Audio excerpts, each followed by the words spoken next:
Good evening, I'm Panta Begi here at our headquarters in St. Lucia. We start our newscast program tonight with a developing story on the country of Mendu on the southeast coast of Africa. As we all remember, Mendu, amongst many other African nations, gained its independence in 1969 and has since been experiencing more than 4 decades of civil war and unrest. Bordered by Mamundu, Nimbasa, Mabane, and Chisenyi, Mendu has rapidly evolved into a conflict zone with a refugee crisis currently affecting its 4 neighboring states. The St. Lucia Network News investigative reporting crew, headed by Sylvia Frain, has just arrived in the northern territory of Haringa in Mendu. We're also joined by our international correspondent, Marc Figuerola, at the United Nations in New York, where he has the latest updates on the international community's response to this crisis in Mendu. Hello, Pani. This is Marc Figuerola from the UN Security Headquarters. This resolution has we just have received the resolution from the UN Security Council, and this resolution starts deploring the recent taking of the hostages by rebel groups, presumably the HNM. This resolution also promotes the creation of the UNFOM, the United Nations Force Mendu, with an initial period of 12 months with 10,000 military personnel plus 260 military observers in Mendu. And as well, it confirms the creation of UNPOFORME as UN police with 2,400 effective. This means a total of 10,240 peacekeepers in Mendu. Marc, let me stop you right there. Can I ask, do we know the contributing countries for these troops, and have you spoken with any of the missions at the UN? Yes, the main funding countries of this mission are the European Union. The European Union is the whole main funder on the reconstruction of Mendu with a fund of $25 million. And Japan is the second main funder. Is the biggest one, but with $31 million, but 19 of this $1 million is in grants, and the rest, this is $12 million is in loans. Russia is funding Mendu with the reconstruction with $3 million maximum, and the African Union has minimal funding as well, but is using non-financial assets as diplomatic pressure and the provision of verifiers and monitors. We just have talked with Japan, with the ambassador of Japan in the UN recently, and he's telling us, and he told us that these 90 millions in loans, no, these 12 millions in loans, excuse me, will be forgiven in the case of within 10 years Mendu can't give back these loans. Okay.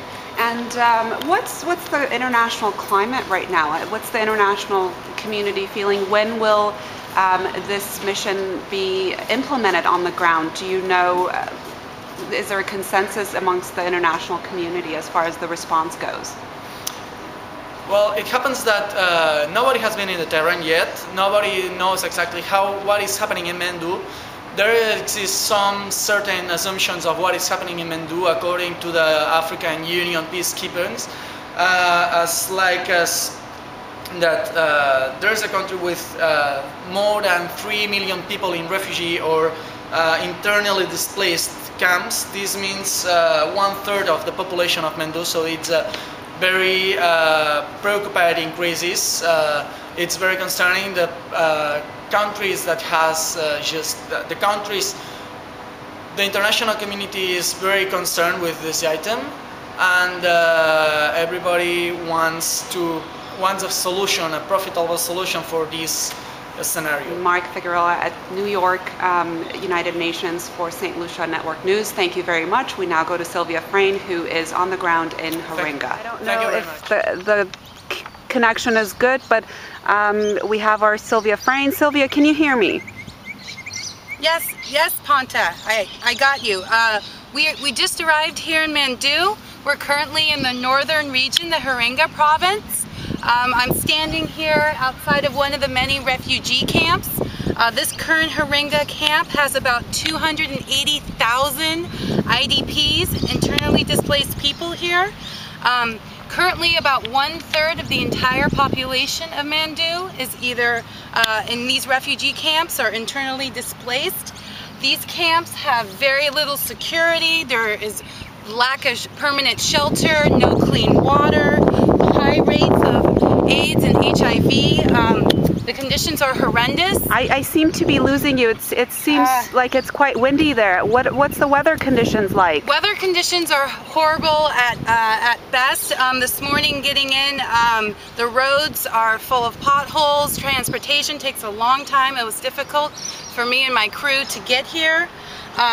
As well as communication. The communication is spotty at best. The satellite capabilities are just not good. Again, I apologize if I lose you. I'd like to get this report out as soon as possible. There is evidence that CARE has been here, the NGO caring for these refugees. However, I tried to speak with a representative earlier, and there really just didn't seem to be much of a plan. They're not really sure which direction they're taking, what their priorities are at this moment. I will follow that story shortly. Sylvia, you are one of the very few reporters out there on the ground, and so is the St. Lucia News Network investigative team. Have you spent any time talking with the different groups and the factions that have really played a part in the ongoing civil war for the past 3 decades there? Definitely, Ponta. Thank you. This morning was a huge development. We just got back from visiting representatives of the Huringa National Movement, HNM. And I was able to speak to a few of them briefly.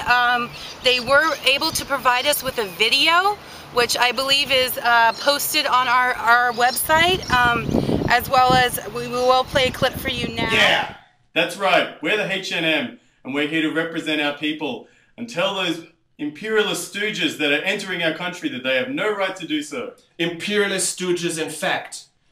For hundreds of years, we have been oppressed, and we will stand this no longer. We will speak as the true voice of the Huringa people against the tyranny of the outsiders and the treachery, perfidy, and moral pusillanimity of the people that have engaged in the peace process. History of exploitation, history of being on the receiving end of violence. We have seen our people starve, and no one dared to listen to us. This isn't even real Armani. What is the main concern? What is the main thing coming out of this video that has been recently released by the H&M? Ultimately, once again, they are tired of international intervention and not having their needs or their voices be heard. Just these foreign powers coming in and attempting to help, but never really asking what the people need or what the advices are. Thank you. I'm going to have to go. We are following this humanitarian crisis closely. The story is shifting away from the famine that we've had covered in the past, and now it's a full-blown humanitarian crisis. I got word that the UN has issued the mandate, and the international community is now concerned. All right. Thank you, Sylvia. Frain, we'll stay in close contact with you as the story develops. Thank you. Back to the studio now. And there we have it from our international correspondent at the United Nations in New York and our investigative reporter in Mendu at the Northern Territory of Huringa. Thank you both for your reports. We will stay in close contact with you as the story develops. Stay in touch and stay tuned on Facebook and Twitter, St. Lucia Network News.